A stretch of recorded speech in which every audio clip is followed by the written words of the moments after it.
Alrighty, folks, shout out Millennial Mike for the inspiration, the push, the nudge, the kick in the pants to do a whole brand new series with new investors. We got the one and only Darius for today's show. How you doing, bud? Good, man. How about you? Thanks for letting me hop on here. I'm excited. Absolutely. Well, the audience wants to hear where you at, Darius? What do you do in this crazy world? What's your investing journey thus far? Yeah, so I got into real estate 4 years ago. I'm actually a realtor in the Bay Area of California, the expensive market. And so I got into real estate and after talking to a lot of successful people in real estate, a lot of people said, "Hey, you can't just be in real estate. You need to do real estate." And so Ah, yeah, and so after learning about it, I bought my first property in 2021. It was a yep. rental in Texas. So I actually invest out of state. Okay. And from thousands of miles away, I don't visit the properties.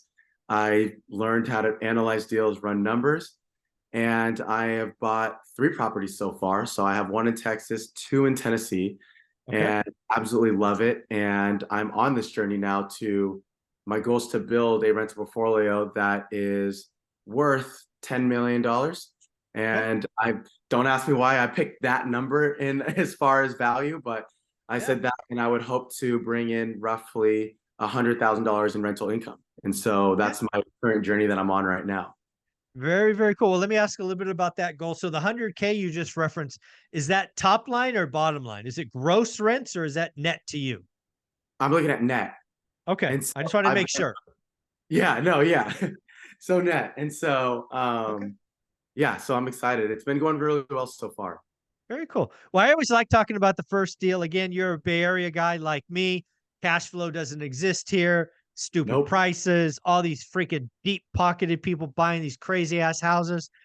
Um, so why Texas? Why Texas for the first one? So I knew the area well. I lived in Texas for 3 years when I went to college out in Houston, and I understood their market and knew that it was growing. And I knew this pocket of out the outskirts of Houston were growing a lot, and the rental demand was really high. And so I ran the numbers. I found this property. Actually, this is the one I did travel out to see, the only one I did, because I was that nervous investor that's going, "Oh Yep. my God, I'm buying my first home." and and I looked at the numbers and they made sense and I took the leap. I remember I was shaking at the closing table when I was signing. A little I was nervous, were we? shaking, yeah. And you go through the whole buyer's remorse, all that stuff. After you buy it, you're like, "What have I done?"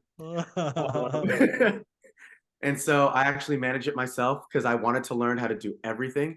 Okay. Um, my belief is if you want to do something, you should learn about it. So I use that property kind of as my tester. And I said, if you Okay. buy right and you have long-term goals, it's hard to lose if you Yeah. run the numbers right and you have long-term goals. So I said, let's go for it, see what happens. And it's been one of my best performing properties right now.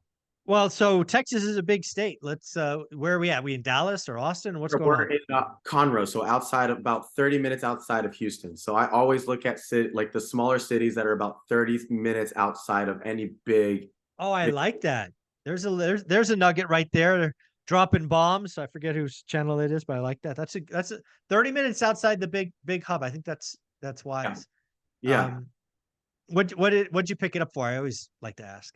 I bought it was on the market for 200,000. I got it for 192,000. And this is when interest rates were dirt cheap. And then it's renting out right now for 1,800 bucks a month. Wow, Yeah. that's not a bad deal. So your Yeah. interest rate probably has a 3 on the front of it. Has a two on it. Shut up. Yep.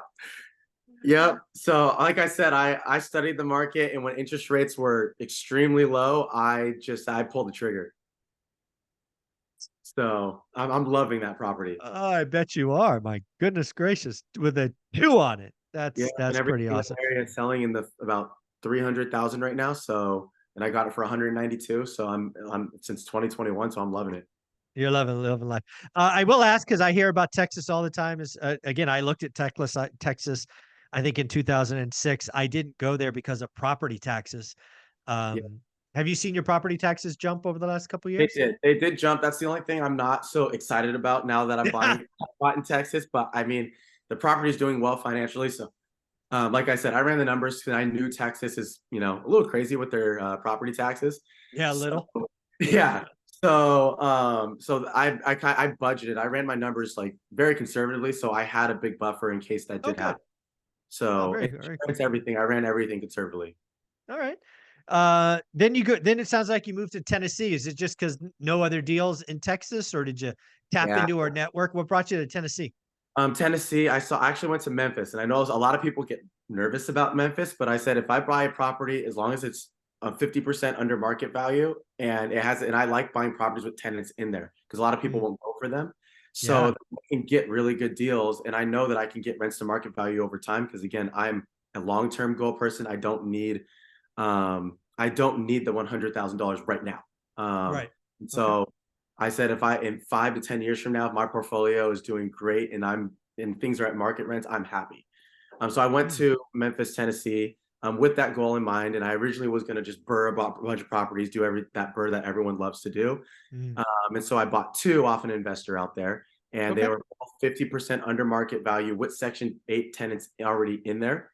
So I Okay. offered very low because of the tenants in there and the long-term tenants. Hmm. So that's my game is like it's my niche is like I like tenant occupied properties that everyone else doesn't want. I want the longer the tenant's been in there and the lower the rent, the better for me. Okay. And then I will purchase them under market value where I can still make money in that current state right where they are. Mm, And then I will either do whatever necessary renovations that need to be done to the property to make sure that either Section 8 okay. or to justify the rents that I want to charge. Hmm. And I can do the work with tenants in there. So like if it's just minor Nice. thing. And then so I Okay. did that with those two. Hmm.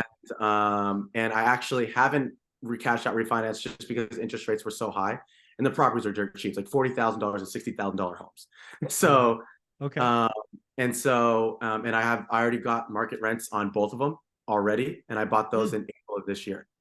So let's talk about it. So again, you're buying tenant occupied properties, which you're right, not a lot of new landlords want, certainly don't want, and you're buying them under market rent. Yeah. So how far were they? Like how far did they move from data purchase to where you got them to? One was being rented for $700, and now it's being rented out. Now I went through the Section 8 process, and they're at 1,000 a month. That's the Okay. one I bought for $60,000, and all it had a brand new roof on it, which is great, and all it needs is new flooring and paint. And then the other one I bought for $40,000, and that one they were originally renting it out for 680, and now they're renting it out for 880. Yeah. And again, both did the tenants stay the same? So it's the same tenant. The same. I don't hear from them. I actually hired a property manager out there for those, Nice. just because I'm scaling now, and then Sure. with a whole whopping 3 properties, but getting there. Two, hey, three properties, two different states. I like it. I like it. So it's been, but yeah, they've been great. I think I've only had one minor issue with a toilet in out of the 2 properties, and so Yeah. Yeah. so I'm liking it, and those are making pretty good money. Yeah, one of the things that folks don't know about Section 8, and again, check your city, your state, everybody's rules are different. Um, there is a process to raise rents. Yes. And Section 8 homes, I believe, at least in California, aren't part of rent control. Um, so check your states, check your cities, and verify what we're Yeah. saying.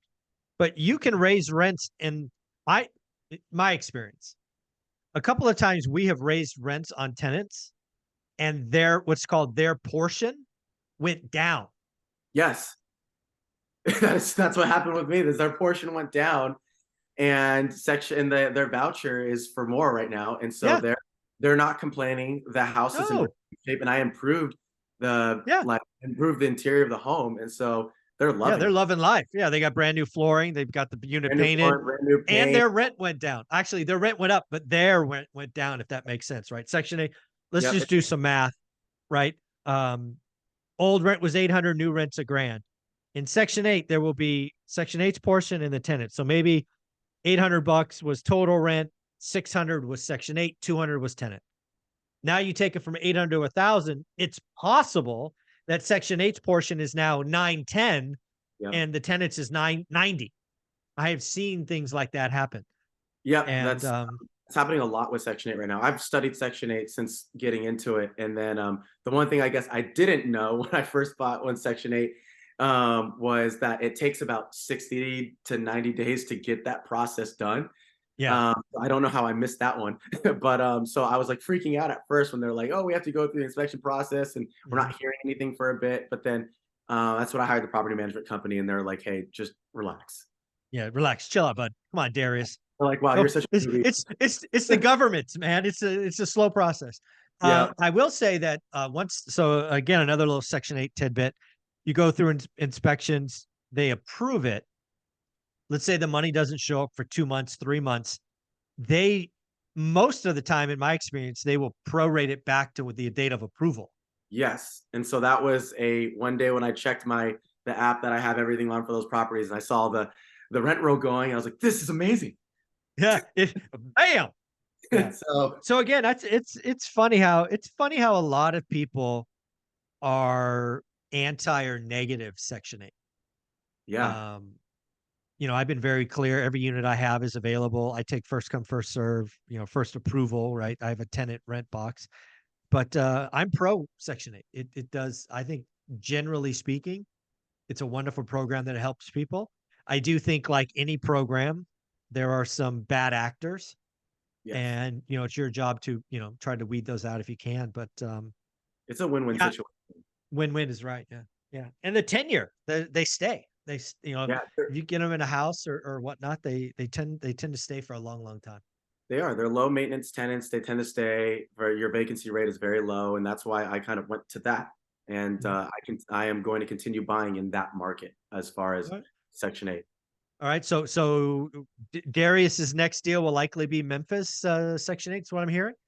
I think so. It's a lot of people, they're so nervous about Memphis, and so I mean, I bought two so far. I know every market has a nightmare stories. It doesn't matter if a Sure, of course. $1 million home or a $50,000 home. But I've really studied it, and I've seen pockets of it that are great, and that investors are doing very well over there. And Hmm. so but investing in real estate, you're gonna have bumps and bruises, and understand that. And if you do your numbers right and buy right, you can. Yeah. Some of those bumps and bruises don't have to hurt as much. Yeah. So let's talk about learning a new market, right? Again, you hear the horror stories. Some are true, some are exaggerated, some are just false. But how did you get comfortable? How did you find the areas that are working? Job growth. I really, really focus on what jobs are out there and what is going out there. So that, and I look at rental demand. So the first thing I do, which sounds so newbie, I guess, is I just hop on Zillow and I literally click the city that I'm looking at, and I go and I filter it for rent, and I just look at the homes available for rent, and I look Okay. at what are the numbers like, and then I go on HUD and everything, and I look at, well, now for Section 8, and I look at what's the set, because you can figure out what the demand for Section Yeah. 8 is.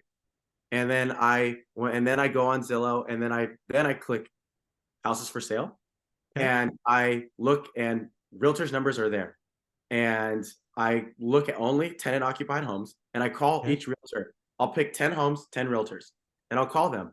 And because I'm a realtor here in the Bay Area, Mhm. and we offer up free information all the time. Yeah. And so I just call them and I ask, like, "Hey, do you work with investors?" "Yes." "How have you seen the turnover with Section 8 tenants? How long have you seen it take?" Because a lot of realtors, we work closely with investors. How we make our business. So you learn all this stuff, and people in Memphis, I noticed out of a lot of the cities, they're like, "We're seeing 1 to 2 day turnovers from the moment the tenant moves out to the next time we get Mm. started, with Section 8." And I said, "That's amazing." Mhm. I I looked at want the some of that. Yeah, I was like, I can work with that. And Yeah. I saw the price to rent ratio, and I saw how much Section 8 is renting for. So that's really all I needed. I make sure the population isn't declining at a rapid rate. I don't mind if it's a little bit. And I make sure that jobs are there. And so there's a couple big companies that have hubs out there. So I said, "Oh, okay, makes sense. You don't have to overthink it. Real estate's a very simple game." Yeah. And so So how do you avoid, how do you know where not to go? Because sometimes it's very interesting to, hear where to go, but it's probably also important to say where not to go. crime. I look at crime to make sure. Like Memphis does, there's crime in Memphis, but there's crime in everywhere. I sell real estate in nice areas in the Bay Area. There's crime there too. Yeah. Um, Yeah. but I just make sure that you have to look at what type of crime is there, and that's pretty much it. And then I really just look at the school districts. Mm. Um, School districts are huge. I just want to be around like average schools. And Okay. so, yeah, and that's pretty much it. Is I just look at crime to avoid that, and then if we're looking at major numbers in bigger cities, like again, I look at then I look at if jobs don't seem like there's no demand there. If there's no big company that's within an hour radius, I'll skip that city.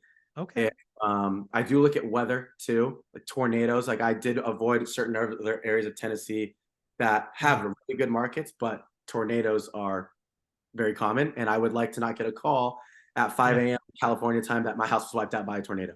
Yeah, that'd be bad. Those are not good. Okay. I like it. Crime, school districts. Is your buy box single family homes? Single family homes, yes. I will get into multifamilies. I understand that market very well. It was just hard to find the ones that I wanted in the market because everyone was buying them for ridiculous amounts of money when interest rates were Mm, going up. yeah. So I think there's Yeah. gonna be a lot of multifamily homes back on the market in the next year or two. Okay. All right. Yeah, I like single family homes. I think that especially if you're going to do the Section 8 route, once Yes. they get in, they want to stay there. That's been their goal to have a home, right? A legit home versus an apartment. Um, so it makes perfect sense. Um, what is so again, the two you have in Memphis, one was 40 grand, one was 60. What were the repairs? Like what the I know flooring and paint, but are we talking like 6, 7, 8, 10 grand? What were the Yeah, we're repairs? talking about total because the houses are smaller. I try to stay under 1,500 square feet. Okay. Um, less work. Yeah. Uh, and so I think it cost for the $40,000 one because there was some subfloor issues. I think I have about 12 to $13,000 worth of work on that one max. Okay. And on the $60,000 one, I have about $10,000 worth of work All right. max. When I And then had how'd you find your contractors, right? Because that's the thing I've heard a lot about out of state is people get got by, people that they trust. realtors, like I said, Ah, yeah. all that I to 10 realtors. If you're talking to 10 realtors, that's a lot of realtors. And realtors have connections to everything. So actually, it was between 10 out of 10, three of those realtors gave me connections to the property management company. They gave me contractors. They've given me everything I could possibly need. Mm, And in return, I bought one of the houses through them. So it's an ongoing relationship. And now they're sending me yeah. property like, hey, you've proven that you put your money where your mouth is. So what else do you got? Like, There you do go. you want this? Do you want this home? So they gave me everything. I love it. Well, let's kind of bring it back. You're a brand new real estate investor. You're over the holiday season. You're getting excited to get started. You don't own anything yet. Let's assume they live in the Bay Area, so it's stupid expensive. Let's give them Darius's cheat code. What are the one, two, three things you'd recommend they do when they start poking around and looking out of state? All right. Well, one is the most important thing is pick your market, or actually, the most important thing is understand what you want. That actually took me the longest because there's so many shiny new toys in real estate. So you need to figure out what you want. And so for me, I want a $10 million portfolio with great cash flow. And so I understood how to get there. So it might take a lot with these cheap homes, but oh well. And so understand what you want. Number two is understand how to run numbers. That's so important. I think that is because you can get yourself in a lot of trouble if you don't know how to analyze deals. So understand how to run numbers and understand that you should always run your numbers conservatively, so that way you can have wiggle room. And then number three, I think, is just go for it. People say, "Oh, pick your market, do this, do that." I think the biggest hurdle for new investors is actually just doing it. Mm, You live in the Bay Area. You don't have to look out here. And if you want to look out here, you can use me as a realtor. but but I would say look at somewhere where you can afford and go for it. And if you run your numbers correctly, and you have long-term goals, I think you're gonna be okay. It's yeah. you're gonna be scared. I was terrified. I had to have a lot of people keep pushing me. That were like, Yeah. just do it. Even my family was like, "What are you doing? Why are you buying a home? Yeah. Why are you buying a home thousands of miles away?" What are And you so, doing, son? Yeah. yeah, they're like, what? And like my family has invested in real estate before too, and they're like, "What are you doing?" And I'm like, "Trust me, I got it. seen I it on got it. That's right. Instagram said it's possible. Instagram." So yeah, Uh, it's and the funniest thing is a lot of my competition for properties has been Bay Area buyers in these other I'm markets. sure. That makes total sense to me. Um, what does, does one rental at a time, right, kind of resonate with you? Does it make sense? You got any feedback for me? Oh, I love your guys' page. It's amazing, and I love the name one rental at a time because that couldn't be more true. Yeah. Because a lot of people hear stuff and they're like, "This guy has 100 properties," and they want to scale so big so quickly. It's just one house at a time will get you there. One house will make life-changing decisions. Like I'm not making millions of dollars in real estate right now. I'm selling millions of dollars in real estate, but one rental at a time was huge because if you focus on one at a time to keep your head down and kind of delay gratification, when you pick your head up, you're going to say, "Oh my goodness." Look at And that. so Yeah. even you just saying like, "Hey, you have 3 properties," earlier today was like, it felt good because I kind of, you forget Yeah. that it's an accomplishment. Every property is a huge win. Like you are, Yeah. um, so I love what you guys stand for and what you say for one rental at a time. That's why actually I followed your page when I Yeah. first saw it. Was I was like, I like that. Yeah. I like it. I appreciate that. So what does 2024 hold for you? Are we gonna look to get at least one more, or what's going on? Oh, my goal is every time I sell a home, buy a home. Um, Ooh, I like that. That's my goal. And so, I mean, real estate out here, you can buy 10 homes for every home that you sell out here in California. So yeah, I want every home I sell, I want to buy one. And then just and kind of and that keeps me competitive and Yeah, never complacent. And it's like a I game. like it. So, You never stop looking. You yeah. keep on the So I'm hunt. always looking. I've actually was looking before we got on this. So um I'm always looking for properties. I will keep buying until I don't know. So you I, I hit, don't. yeah. I don't really have an end, like a end all be all. I'm just gonna keep Yeah. going and see what Yeah, happens. it's not like you're playing a professional sport where you age out, right? This is something you could No. do forever. Yep. Real estate's Yeah. generational. It'll be passed down, and then Yeah. when my wife and I have kids, we'll pass. Hopefully, we can pass them down a lot of real estate. There you go, Darius. Well, do me a favor. You are an agent in the Bay Area. You have a page. Where should we send them if they want to reach out, follow up, ask you questions? Oh man! So go to my Instagram page, Invest with Darius. That's my real estate page that I've actually built this year, Nice. and so for real estate. And so I send people there, and I post daily about real estate. I make some funny videos too, because people like to laugh, and I feel Yeah. people need to laugh more now than ever. Amen. And so that, and then you can email me dariusm@intero.com. I'm with Intero Real Estate. And Nice. if whether you're an investor or someone who wants to sell their home or buy their home, I work with everything real estate. If it's real estate, it's me. There you So, go. Invest with Darius is on Instagram. yep, yep, yep. So that's Awesome. where I'm there all the time. I respond very quickly. Yeah. My owners get there first.